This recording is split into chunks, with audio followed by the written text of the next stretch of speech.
नमस्कार, ये आकाशवाणी चंडीगढ़ है। अब आप अमन सैनी से प्रादेशिक समाचार सुनिए। पहले इस बुलेटिन के मुख्य समाचार।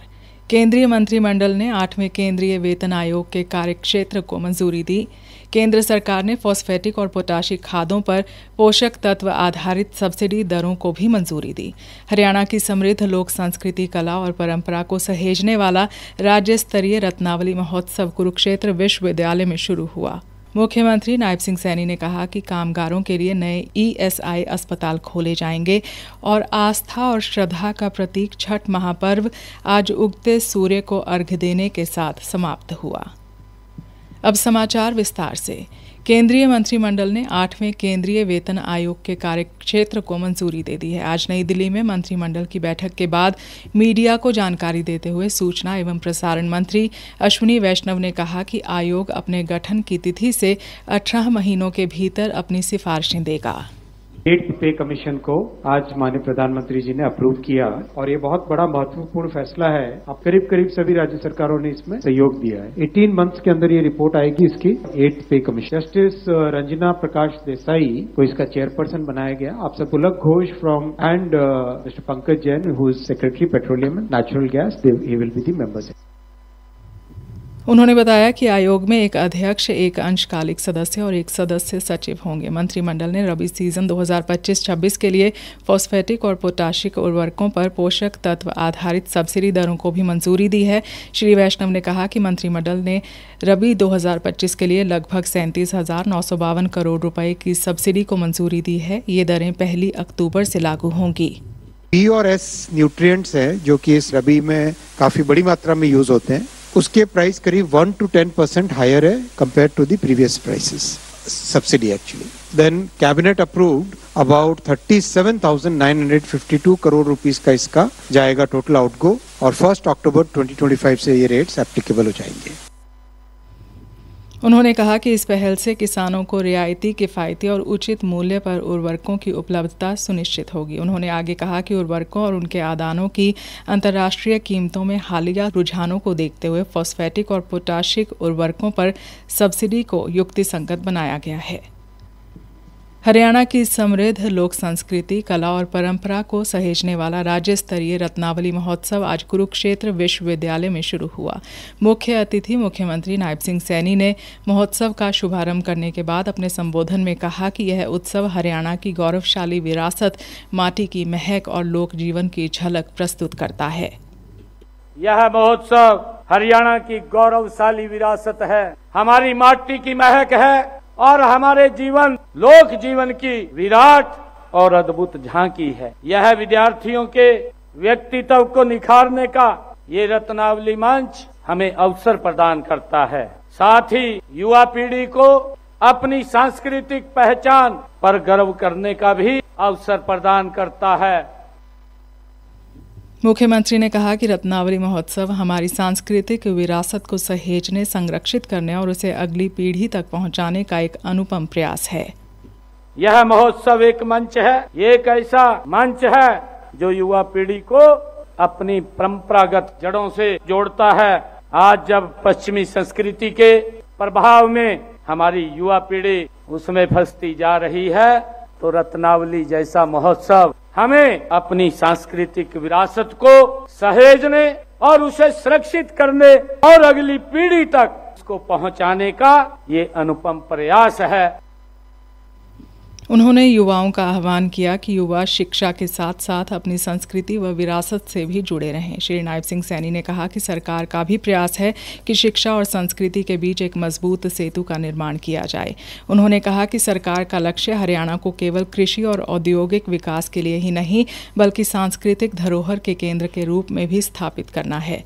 मुख्यमंत्री ने सभी प्रतिभागियों को प्रोत्साहित करते हुए कहा कि रत्नावली का मंच हार जीत का नहीं बल्कि सीखने और अनुभव प्राप्त करने का मंच है।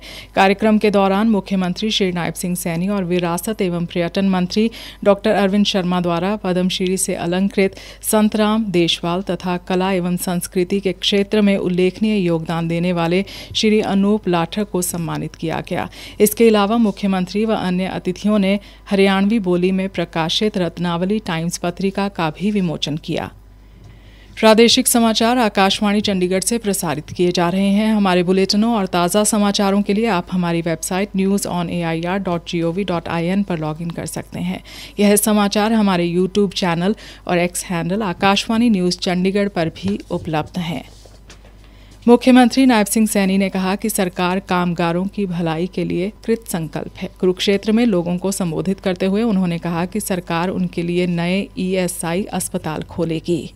मैं आप लोगों को बताना चाहता हूं, आने वाले समय के अंदर हिसार, रोहतक और अंबाला में 100 बेड और सोनीपत में 150 बेड वाले ESI अस्पताल खोलने की अनुमति हमारी सरकार ने दी है। हमने वेतन सीमा भी हरियाणा प्रदेश के अंदर और अधिक औद्योगिक और संगठित श्रमिकों को विभिन्न कल्याणकारी योजनाओं का लाभार्थी बनाया है। हरियाणा के मुख्यमंत्री नायब सिंह सैनी ने कहा कि प्रधानमंत्री नरेंद्र मोदी के नेतृत्व में देश की सांस्कृतिक विरासत को मजबूती मिली है। इसी विरासत को सहेजने के लिए सरकार की तरफ से ज्योतिसर में महाभारत थीम पर आधारित परियोजना तैयार की जा रही है। इसके तहत गीता स्थली ज्योतिसर को पर्यटन की दृष्टि से विकसित करते हुए विश्व का सबसे दर्शनीय ऐतिहासिक स्थल बनाया जा रहा है। मुख्यमंत्री आज कुरुक्षेत्र में ज्योतिसर तीर्थ स्थित अनुभव केंद्र का निरीक्षण कर रहे थे। इस मौके पर विरासत एवं पर्यटन मंत्री डॉक्टर अरविंद शर्मा, गीता मनीषी स्वामी ज्ञानानंद महाराज और मुख्य सचिव अनुराग रस्तोगी भी मौजूद रहे। मुख्यमंत्री ने अनुभव केंद्र में स्वागत कक्ष, महाकाव्य का सृजन कक्ष, प्राचीन महाभारत, कुरु वंशावली, गीता श्लोक, कृष्ण भूमिका, दशव अवतार सहित अन्य कक्षों का बारीकी से निरीक्षण किया और अधिकारियों को आवश्यक दिशा निर्देश दिए। उन्होंने कहा कि ज्योतिसर अनुभव केंद्र में देश विदेश से आने वाले पर्यटकों को कुरुक्षेत्र के इतिहास के जीवंत दर्शन होंगे।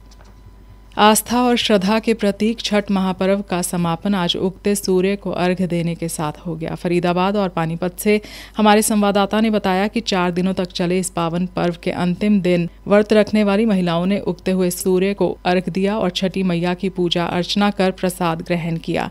परिवारजन भी उनके साथ पूजा में शामिल हुए। पानीपत जिले में 9 मुख्य घाटों पर 3 लाख से ज्यादा व्रतधारी महिलाओं ने सुबह उगते सूर्य की पूजा की।